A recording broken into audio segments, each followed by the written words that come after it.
Guten Abend. Es freut mich, hier bleiben, aber heute Abend muss ich sprechen in Englisch, weil mein Deutsch nicht so gut ist. Aber danke für Ihre Patience. And also to speak with our friends together here, the artists of the exhibition upstairs, which is absolutely extraordinary.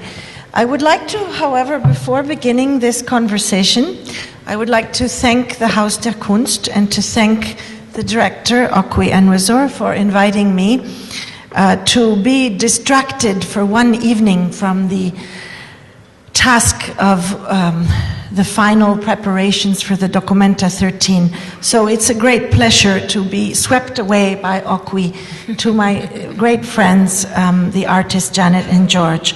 I also celebrate, of course, Jenny Goetz and the Goetz Collection that is presented here. I think it's an extraordinary collection. I have always admired it ever since many years ago. I was asked by her as a young critic, as they say, to write an essay for her catalogue on arte povera. And she came to visit me in Rome, which was an incredible sign of commitment towards the arte povera, because I was truly quite young, and I believe I hadn't yet even written the Phaidon book yet at the time. I'd also like to thank the curator here, Leon Krempel, who's given me the opportunity to see so many marvelous works of Janet and George that I had not experienced for some years. So to bring back wonderful works like Paradise Institute that won the prize at the Venice Biennale, when indeed I was on the jury, I confess. But it was a unanimous choice of the jury. I didn't have to struggle for that. And of course, I would also like to pay particular thanks also to Barbara Weiss, whom I've seen this evening. And I remember the experience of Playhouse in her Berlin gallery in 1997, shortly after or shortly before the Münster Walk, the Skulpturprojekt Münster. And I remember that was quite an epiphany. And Barbara understood the work of Cardiff and Bures Miller very early. That work indeed was a collaboration. However, at the time it was authored only by Janet, although as in many of the works that were authored only by Janet Cardiff, the presence and the importance of George ever since the beginning, because they went to university together in the late 1980s, was always extremely important. Janet is the quiet one, she's the pensive one, she is the melancholy one, she is the romantic one, and she's the sensual one. George is the funny one, the one who thinks about wacky science, mad science. He is the one who tries to subvert and turn technology upside down and inside out. When you then get to know the work closely, sometimes these roles invert, and it is difficult to understand whom of the two is actually bringing what into the artwork. I think this is a very important starting point for our conversation, because I will make one only art historical statement at the beginning of the conversation, and then we can move on to more interesting subjects. But from an art historical perspective, I think that the work of Cardiff and Bures Miller together has operated a very significant and important shift, which is the shift away from the idea that an artwork is something in some sort of a center or a privileged position, and around it or aggregating around it is the so-called audience, which is made up of many, many subjectivities. This structure is the traditional structure of modernism, and it's the traditional structure of art since the Renaissance. It wasn't before. In a cathedral of the Middle Ages, you have an entire set of frescoes and mosaics and artworks around an entire set of people. So the balance between the subjectivities is quite different. But from the Renaissance onward, we've had this idea that the artwork is here and that there's a crowd of people around that can together experience it.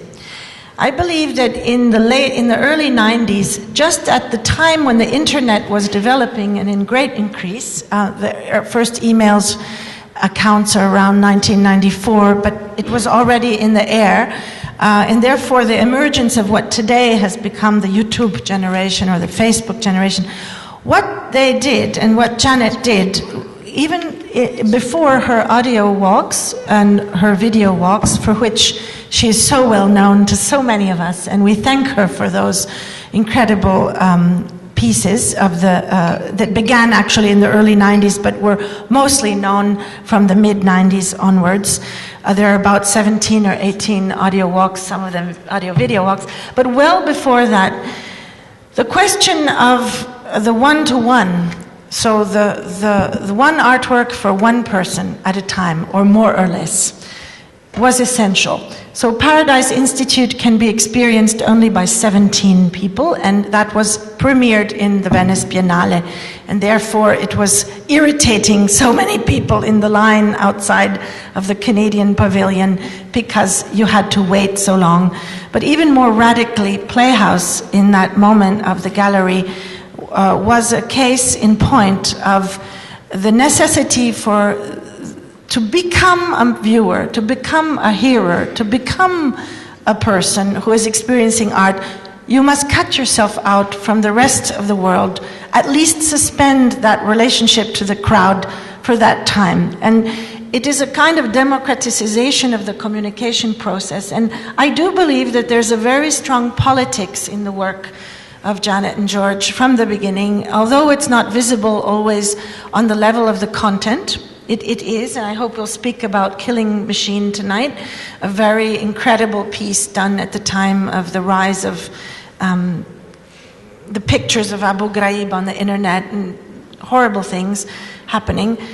So occasionally there is a very explicit politics in the work, but more than in that, and more clearly than in that, is the politics of the subversion of the form and structure of the relationship with viewers, number one, and also the politics of wanting to explore that area between the technological and the non-technological, the technological and the embodied, not as an area of conflict and of rupture, I am for or against the machine, but as what Donna Haraway, the extraordinary feminist who wrote the Cyborg Manifesto in 1984, which I believe was someone that you'd like to read as a young person, the Cyborg Manifesto, as a space where there are gray zones where the technology can be used to subvert itself, to subvert its intentions by its makers, not to disembody but to re-embody the spectator, not to take one away from life, from smell, from touch, from what one sees in the world around our bodies, but to actually ground us more. So how can one use that gray zone between the machine and the non-machine? This is a very old feminist question. It goes back to Mary Shelley and to Frankenstein, and maybe even further back to the incredible Gothic novels that the women of the 18th century wrote, like The Castle of Otranto and so on. The women who spoke about that zone, the zone of the Gothic, the zone that is not rational, the other side of the Enlightenment, as a space both of imagination and of politics.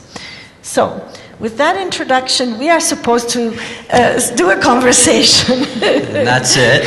It's okay, Carolyn, you can keep on going and do that. No, this is actually a conversation. And I thought that we could do this by starting with Can I make a comment? Yes, you can make a comment. Thank you very much for that. And wow, yeah. One thing that interests me is what you were talking about the re-embodiment of the spectator and its relationship to the woman's voice taking you and leading you. One of the things I was thinking about, connecting it back to what you're talking about, the Renaissance, and how the rhetoric around ideas of reality through artists has always been interesting to me, and how linear perspective made people think about how they were getting into the realness of the world, the realness of the painting. And then it continued with ideas of photography and how that was so real. And I think that one thing George and I have attempted to do is continue this dialogue, but it's become, you have to get so close. Like right now, everybody's obsessed with 3D, 3D movies, 3D everything, right? Even we have a catalog out that's 3D photography. But it's about the search for, it's not necessarily the Buddhist search for the now or something, but it's the similar kind of thing, this idea of search for connection to someone else, a search for somehow getting so real that you're really there. And virtual reality will be the next step, I think, that finally figure out how to go into the holodeck. But I'm supposed to be the talkative one. But I think I got the decaf cappuccino, and she got the caffeinated one. Janet and George are Canadian. This is very important to understand. It is not the same as coming from the US, nor Mexico, nor other parts of the Americas. It has created a very special contemporary culture, and we must remember that Marshall McLuhan was also Canadian. There are large distances in Canada. There's some similar questions to what developed in the United States around the order of the wilderness and in the imaginary system. However, there are many other things which do have to do with putting one's feet on the ground and a kind of humble position, because it's much colder in Canada than anywhere else in the winter time. But let's I would like to take you on a little walk through this exhibition. So let me ask both of you to talk a little bit about the first piece.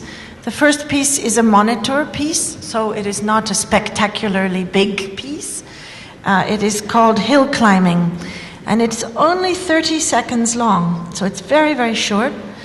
And indeed, as the curator of the exhibition mentioned, there is the impression, the viewer has the impression that they are identified with the camera eye, the eye of the video camera, struggling up a snowy hill, following a dog, and the dog is not on a leash. This is very important.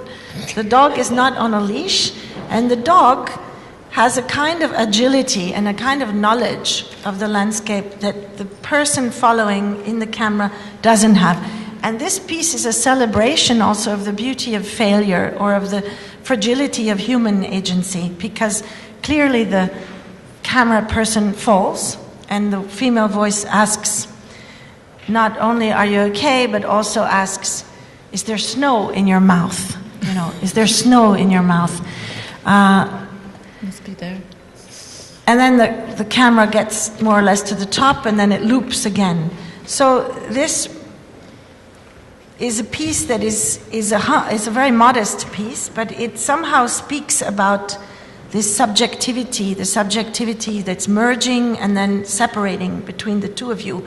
The voice of Janet in the distance, the breath of George near the camera, the sense of this fragility of the human, the relationship with the animal that's not human. I've always thought that Janet and George's audio walks come also from her experience of walking her dog in the coulees that are these below a haut plateau where she was living in Lethbridge. The natural landscape has been cut by the rain and these rivers in the soft stone. So there are these valleys that are very narrow, and you cannot get lost. Wherever you get out of the coulee, you are in the modern contemporary landscape. You're in front of a gas station or the university or a restaurant. But as soon as you go down, you can let go and just follow the dog and follow the path and completely abandon yourself to this walking. So I've always thought that this walking is connected with breathing, which is connected with the voice, which is connected with the storytelling. And storytelling is also so important for you. So all these things come to my mind in such a short moment of seeing hill climbing again. what can you, or would you like to speak about that piece? You go ahead this time. I don't. Well, it's interesting because it's so long ago, that piece, that it's hard to remember exactly. But you're right, absolutely, about how walking in those coulees informed the walks and a lot of our other work as well. But I'm not even sure. And that was an off-leash dog walk area. So really? as you said, yeah. So it was this ability to walk and everything. But I'm not sure why that's important, the dog being off leash. Because dogs have great memory, for example. I mean, there are certain knowledges that they have that in the relationship between memory, place, mapping, that I think is connected to this piece. I'm not the person who installed it there. I mean, it happens to be the first piece, so it's a very important piece in the exhibition. Right. That's very interesting, obviously. because just before this talk, I took my daughter and the babysitter and Carolyn's dog out for a walk, and I was explaining to them about the complexity of the dog's mind and how they understand how big a dog is. When they walk along, they sniff it and they know how big it is and everything.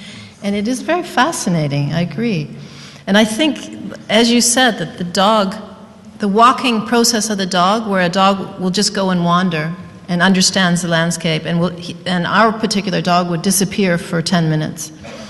And so we'd just be able to walk and think, and walk and talk. And But do you remember, did we know we were making a work at that point when we did that? I'm not even sure that it's part of the process. The way we work is that we do a lot of stuff. We sketch. It's called sketching, when you're just taking a video, and we had tons of video things with we'd put the microphones in George's ears, and he'd carry the camera. And then, we just go out. That brings up a very important thing, which is just a technique question, but that might be explained because the viewers here, or the listeners, will see so many works with binaural recording. So maybe including that small video, video is in some ways, it has been the return of the frontal. In a way, the gilded frame of the 90s, the equivalent of the return to frontality in art that happened in the 1980s with the return to painting. So the question of the video in the 1990s is a major question, which I still haven't seen an essay or a study that can kind of take apart and unpack all of this. But one of the, let's say, problems, because there have been many gains, but one of the problems was the return to a kind of passive frontality of the viewer. So the fact that this video has also this moment of the binaural in it, so is a way of breaking that frontality again. Yes. So maybe we should explain this technique. Oh, okay, binaural. So I've got some, we use Shirley. This is Shirley, the blue head that Janet's holding. Binaural audio is basically you record by either placing a microphone in both of your ears or in the ears of a dummy head, like Shirley there. We have another one called Fritz. He's a professionally made This one we made ourselves a long time ago, and she's been with us. She's our second, I guess, but anyways. But so what happens is by recording using the head acts as a filter so that the sound's going to one ear or the other ear. We can understand the space, especially only when played back over headphones. So that's why we do so many headphone pieces. But what it does is it creates a kind of a sphere of reality that it's almost hyper-real. And especially the way Janet uses it in walks. Well, now we're doing collaborative video walks as well. But the way we use it in the walks and other pieces, when you're playing back sound that was recorded on the site that you're in, it creates a third reality in a certain way, because you're hearing the sounds of the place through the headphones. Then you're hearing the sounds that were recorded very realistically in the headphones, and you're never absolutely sure what's real and what's fiction. And when you hear Janet's footsteps crunching on the gravel mixed with your own footsteps crunching on the gravel, it's almost like there's a merging of your body with hers as well. But this is occurring in all the installation pieces as well. When you enter into Paradise Institute upstairs, because to follow our walk through the exhibition from the hill climbing, you arrive at a, this is my Italian moment, pianerottolo. There's a picture right there. A platform at the top of the stairs. the first piece you encounter is this piece, Paradise Institute, which also has binaural recording in it. What occurs is that 17 people sit in this miniature model of a cinema. Sorry, not everyone's going to get in tonight. And 17 I hope you seats. have been, trying to. And Please come back. In the cinema, there is foreshortened hyper-perspective structure so that the distance seems further, like in the Borromini in Rome, in the Palazzo Spada. And I think there was also a number of influences that may have inspired the image of this. Also the photographs of... The Japanese photographer. We're blanking. Japanese photographer. Of course. Sugimoto. Yes, thank you. Sugimoto, yes, yes. Sugimoto. Thank you. Yes, so there are Actually, many sources. We had his book in the studio while we were working on it. And Sugimoto actually wanted to come and photograph our theater. The model. That's yeah. interesting. Never got around That's to it, really which would be interesting. Gives nice. another layer. But when you're sitting and watching this cinema, this film within the artwork, which is totally illogical, and there's always an open narrative, the film uses cliches and also forms and tropes of detective and spy films, and also B movies, not necessarily A movies, and so on. So one recognizes that one is in the space of cinema, the cinematic space, but you use binaural recording. For example, should we tell the truth? What? What voice? That you're the voice on the cell phone, the Yeah, Italian let's tell voice. the truth. But When the cell phone rings, it's actually, Carolyn was visiting us in Lethbridge, Alberta in Canada at the time, and we were recording things in the theater for the piece, and she answered the phone I'm for us, so always we on my recorded phone. it. So we should try and explain it though, But- because how many people have seen Paradise Institute? Not very many. Okay, yeah, so a smattering. So you go into this box. I'll just explain the physical nature. And it's upstairs, so you're going to be able to see it. And you put on headphones, and then the piece begins, and you hear, all of a sudden you hear people talking around you. And it's our friends actually sitting in the box, but it's kind of hyper-real, and you're looking around and you're wondering, because the people in the box are actually talking as well, because it's just beginning. And so there's a mixing again of these realities that we were talking about. And then it continues to, a film starts to play, someone behind you whispers, shh, it's starting.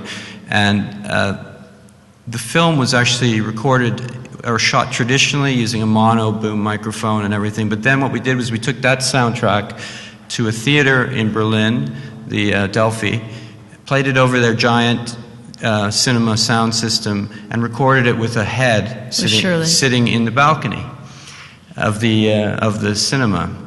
And so you get this sense, you're looking at this model, kind of feeling like it's sort of a nostalgic cinema, but then you hear the space of the Delphi, and in a way you're transported by the audio into that space, I think. And even if it's just for a split second, that's what the work's kind of... But also it's what Carolyn was talking about getting away from the flatness of the screen. One of the things we were interested in was this idea of a cinema simulator, or a three-dimensional kind of a cubist cinema in ways, that you're not just focused in, you're not just lost in it, because we always take it away. In fact, people get a bit frustrated because they want to find out what happens to the movie, and at some parts we shut off the movie. But you'll find out, hopefully in the next week or so you'll get time to come back and see the piece, or listen to the piece. So it's a little bit, you mean like a little bit of a meta Brecht. So Yeah. you have the there's an Brechtian influence. moment, but the Brechtian moment is also incorporated into the fictional. Yeah. So it's like a kind of a mise en abîme of the constant being inside the fiction and then being outside the fiction, seeing yourself inside the fiction, and then being outside the fiction and seeing yourself inside the fiction of seeing yourself inside the fiction. Anyways, there is a moment where a cell phone rings, because we're thinking when we made this piece, it was for Venice, and we thought, well, what's going to happen in a cinema in Venice would be someone is going to have their cell phone on, and it would probably be Carolyn, actually.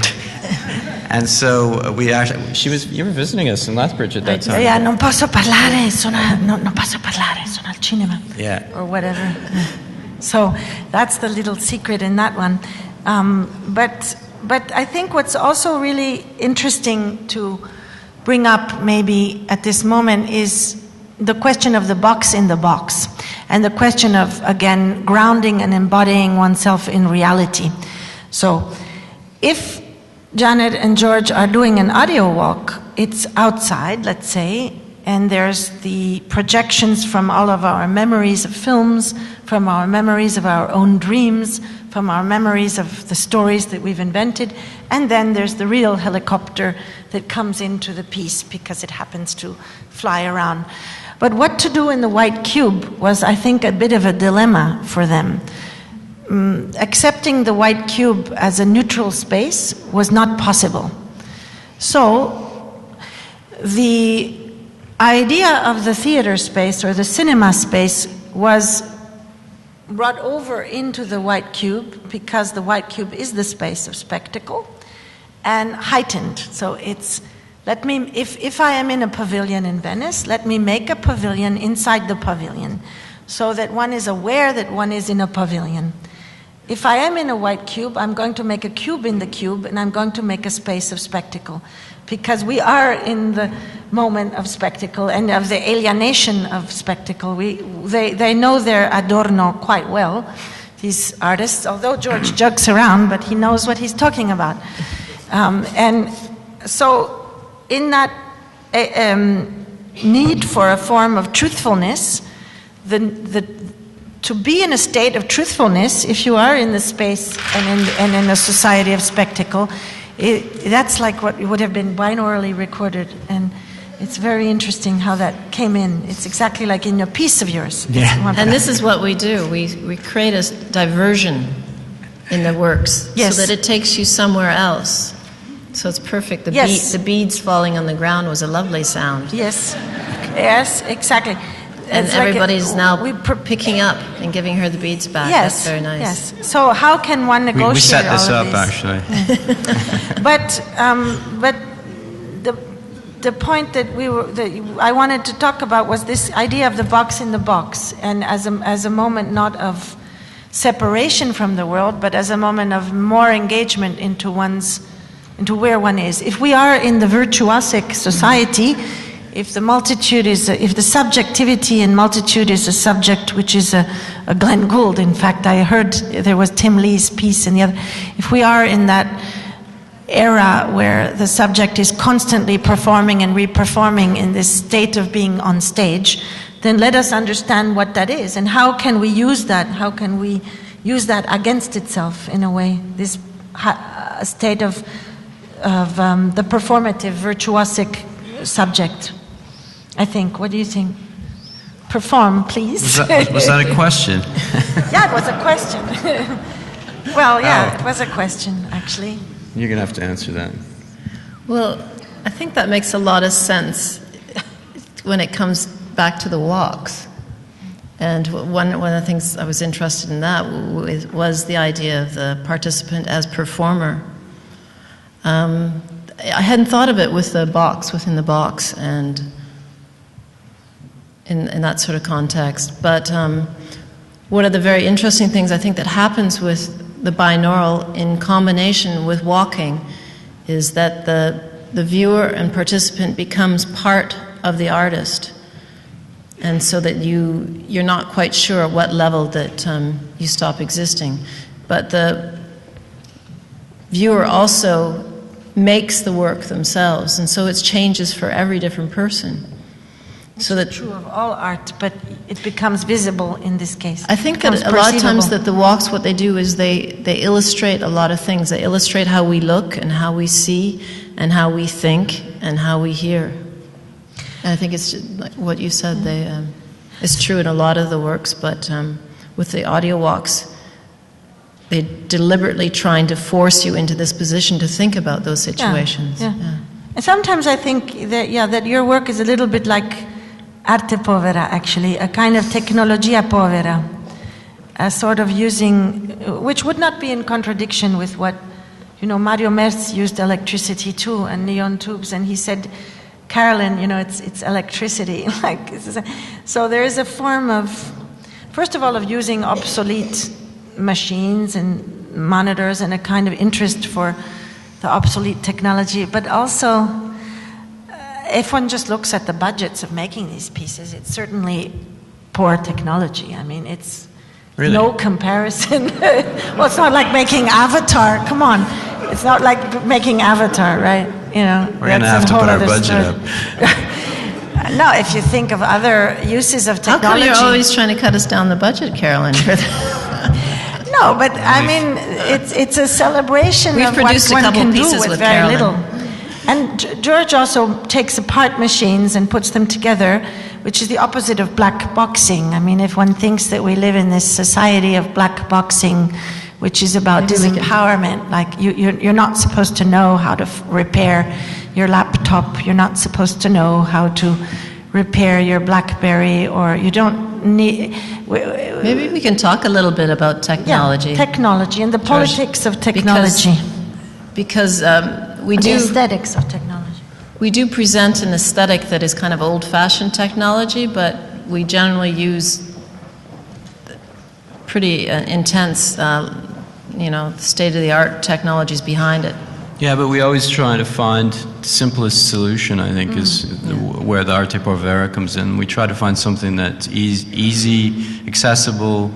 I mean, in a way, the video walks are like virtual reality, but you're using a video camera to create or an iPod now to create a virtual reality inside the brain of the viewer. You don't hide the technology also. No, so we also want to, we use loudspeakers and iPods and all sorts of things as an interface for the public, because we want the public to see the technology as invisible, so that you just sort of, if you're doing a walk, you don't see the iPod because you're used to it, or a 4-part motet, you don't see the audio speakers because you're used to seeing audio speakers. So you can sort of go straight to the actual content of the piece. I think that's very important for how we work with technology. But behind this piece is, it's quite complex. Yeah, that's one of the more complicated. This piece is not here, so maybe we could also not speak about 40-part motet.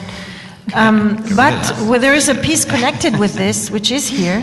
Yeah. And I think it's the feedback. Feedback, exactly. There we go. Feedback is only one speaker and one amplifier and one foot pedal. And when, in this case, the spectator or the visitor pushes the foot on the pedal, it emits it does not emit Jimi Hendrix. It emits a re-recording that Janet and George organized of the playing, the performing of the score that Janet and George had transcribed of the improvisation that Jimi Hendrix did of the U.S. national anthem, the Star-Spangled Banner, at Woodstock, as an act of anti-war statement against a kind of, it's almost like burning the American flag, in a way, the defacement that he did as an act of radical freedom to completely change the Star-Spangled Banner. And that was an improvisation. So there's somewhat of an absurdity to ask someone to write the score of this, and then to be able to re-perform it. So this processing is behind this piece. But I think I would like to say something about the experience of this piece. My experience of this piece, at least, is interestingly one, again, of a kind of emancipation. Because there's something that Janet hates is noise pollution. When you're with Janet, she's like closing the windows and stuff because there's too much noise coming from the street. She really feels the same way some of us feel visual pollution in certain moments of just overwhelming global flow of images on the internet.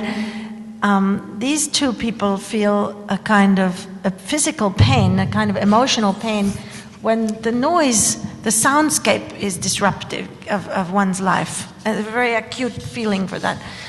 So, in a way, this piece makes you feel a double question. On the one hand, you understand that what was the crowd in 1969, what was the politics in 1969, is now a moment of kind of solitude, of singularity. You're alone. I mean, where is the crowd? It disappeared. You look for this crowd. There is no crowd at Woodstock. You're there alone in a room with one speaker and one pedal. So there's a tremendous sense of loss of the collective, of loss and a kind of nostalgia. Not nostalgia, but let's say a requiem for the loss of the politics And of the Jimi Hendrix. 70s and Jimi Hendrix. But at the same time, the fact that you push the pedal and it plays, and then you remove your foot from it and it stops. And there's this sense that you can shut off the sound as well as you can put it on, turns the whole piece not into a melancholy piece, but again into a piece of great empowerment, of great self-empowerment, I think, a kind of emancipation process through that solitary act of pushing or not pushing, of involving your body in the production of the sound or not.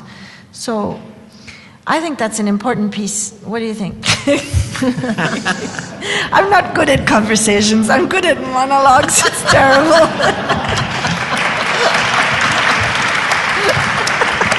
We're not good at conversations either. We could go on and on too, I think. But that was great.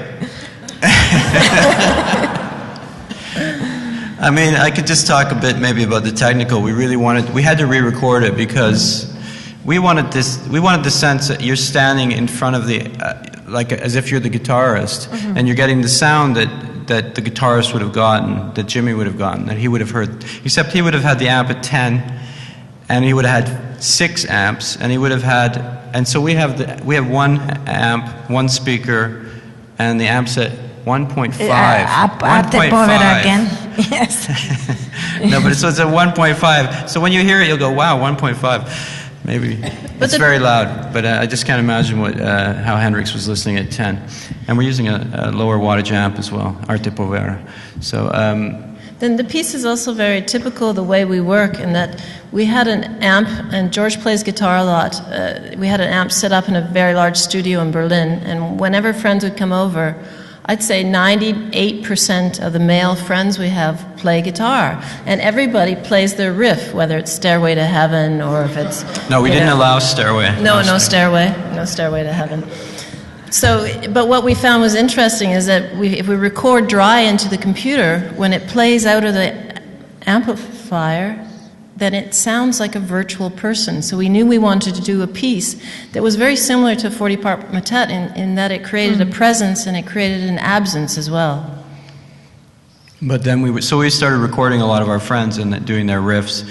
And then it actually just happened that this was also the beginning of the Iraq War, just before the Iraq War.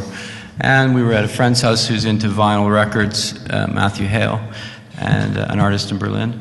And he played the Hendrix album live at Monterey Pop. 2004. And that was when we had the epiphany that we had the guitar piece had to become Jimi Hendrix playing the National. And if we can add just a little personal story after this, we took a trip to London because we found out there was this tribute band playing, like the Jimi Hendrix tribute band playing in this funny club in South London. We thought we were going to be killed there, actually. But it's very interesting, the process that a piece goes through, because we went down, we took all our equipment and we recorded them. They looked like totally normal working class lads, and then they put on all their gear and their hats, so they looked totally like they're out of the 60s, and the main singer looked a lot like Jimi Hendrix, and they played pretty well. But then we realized that we had to record dry into the computer. So the technical with us is quite a bit of the piece. It's always, it pushes at that further point so that then when the final piece is finished, it actually works like we want it to. But we quite often go through a multitude of processes first. Is that okay? It's okay. It's okay. But maybe you mentioned the war, 2004, and 2007 you did the Killing Machine, which is here also. I saw it at MACBA in Barcelona. I think that was the premiere of the piece. Yes. For your solo exhibition there. That's a very Pandemonium. interesting piece. In between the two comes Room for Small Opera, no? Or Opera for Small Room. Opera for Small Room. So we have the room, the cube of Opera for Small Room, but it is as if the walls were stripped. So you strip the walls, and the chamber becomes a torture chamber. This chamber is actually referring to the story by Kafka, in the penal colony, which he wrote around 1914 at the same time as writing The Trial, but it was published in German in 1919 and then came out in English in 1948.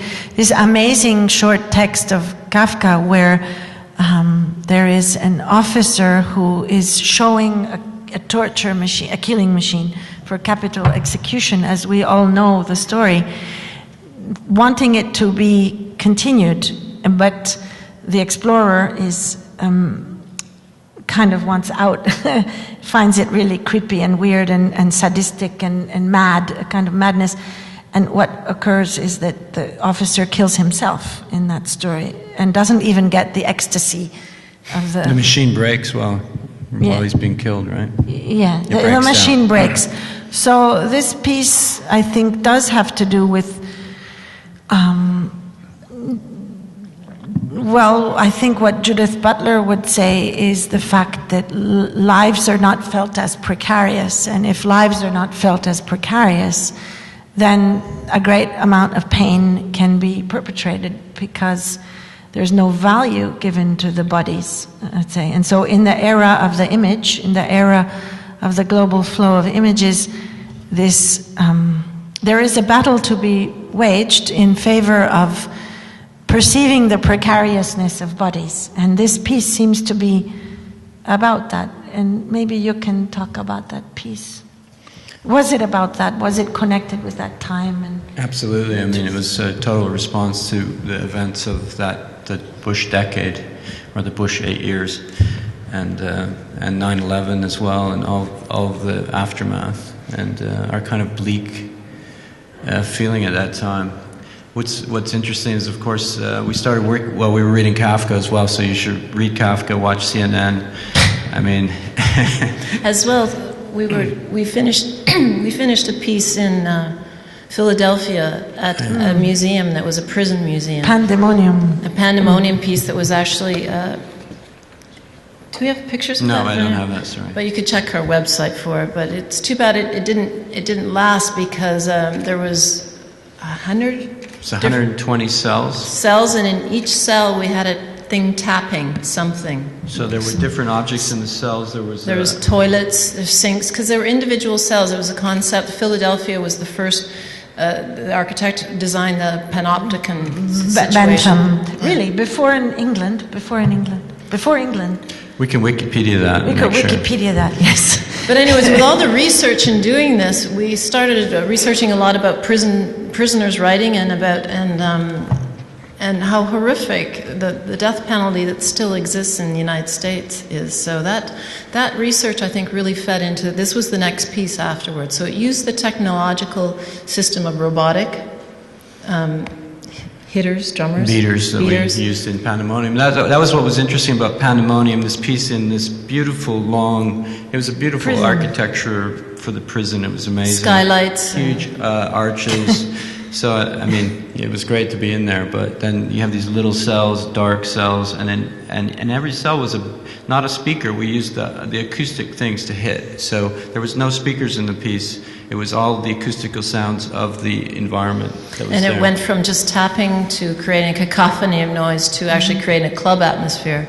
But in this particular instance, the whole concept of the cells was that they were torturing people through silence. They couldn't even hear tapping from the next person. They made the cells. They had indoor plumbing before the White House because they wanted everybody to be so isolated that they would turn to God, but what they turned to was insanity. So yeah, it was all solitary confinement as well. No talking. That's solitary. 2005. So 1 year after the feedback and 2 years before this one. And that, it's interesting that the walls go away from the cube because the cube and the walls are spaces of freedom for Janet and George. And the stripping of the walls is very much about that question of the panopticon and the prison, where there is this total I, the total visibility.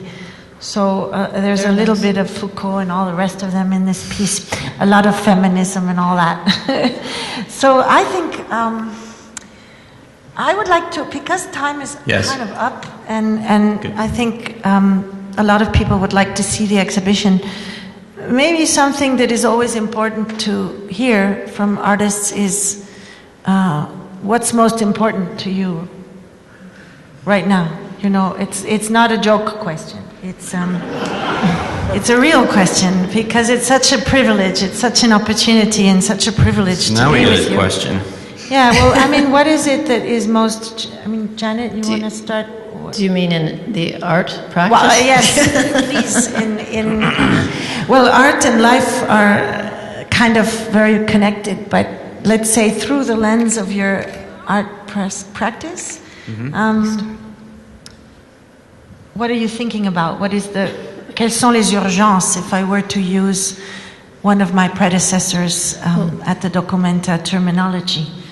Well, we're in the process of working on 2 pieces right now, and they're 2 quite diverse pieces. I won't describe them, but they're trying to push things in a different way. They're both dealing with sound, and one is actually dealing with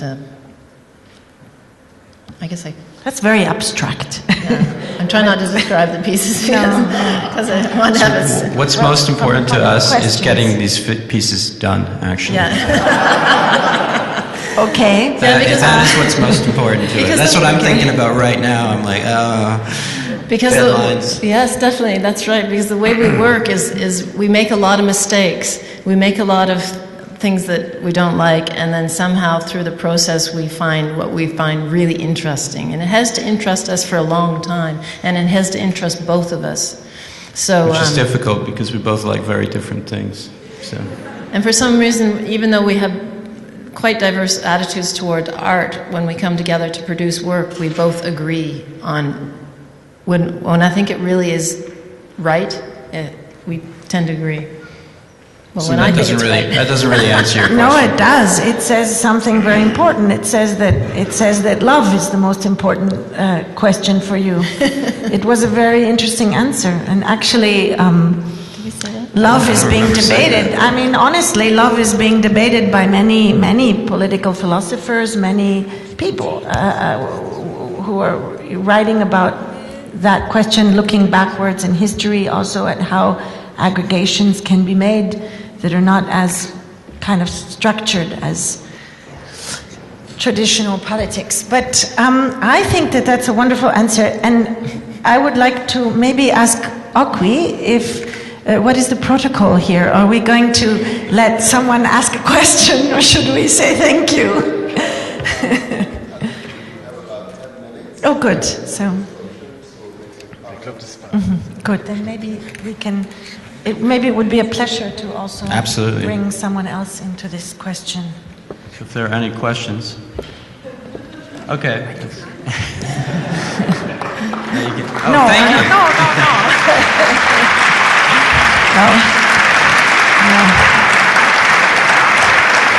but I'm sure that was a bit too quick. Yes. Yes, but.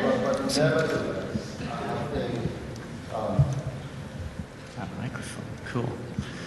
What can I say? It's such a really powerful, beautiful, critical and poetic distillation of all the different ideas that come together in the work of Janet and George.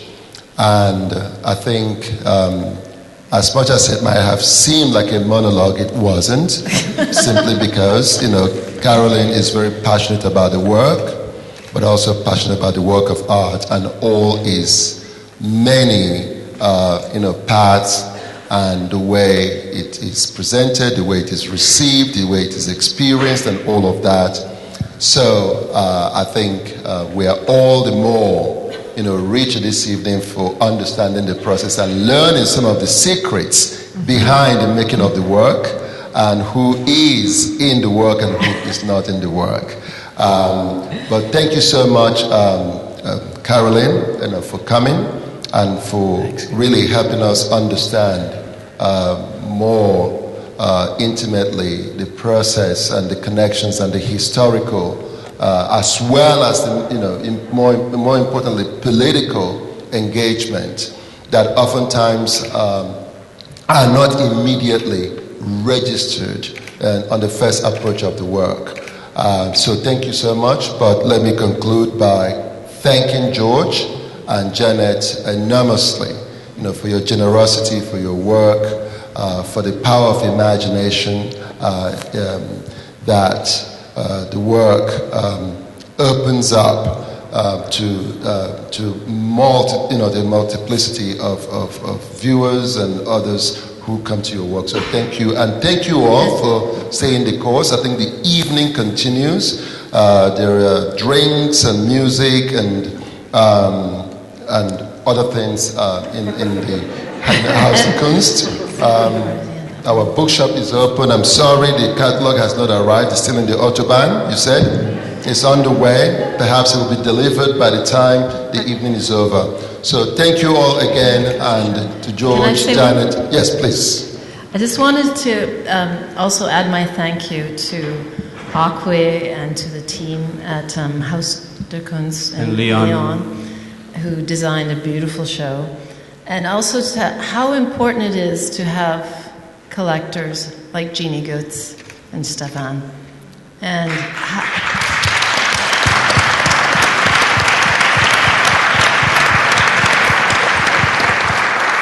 like for artists to have someone with such vision that will buy such difficult work, to have such faith in the work too, that that perhaps it might break down eventually, but you're still going to go for it.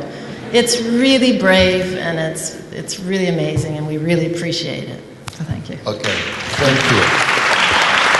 And thanks to Carolyn for coming in. And finally, Carolyn, we'll see you in Castle very soon. Yes. We know it's going to be amazing. It's going to be, great. It's going to be extraordinary. So, again, more power to you. Thank you so much, and to my wonderful predecessor, Okwi. Okay.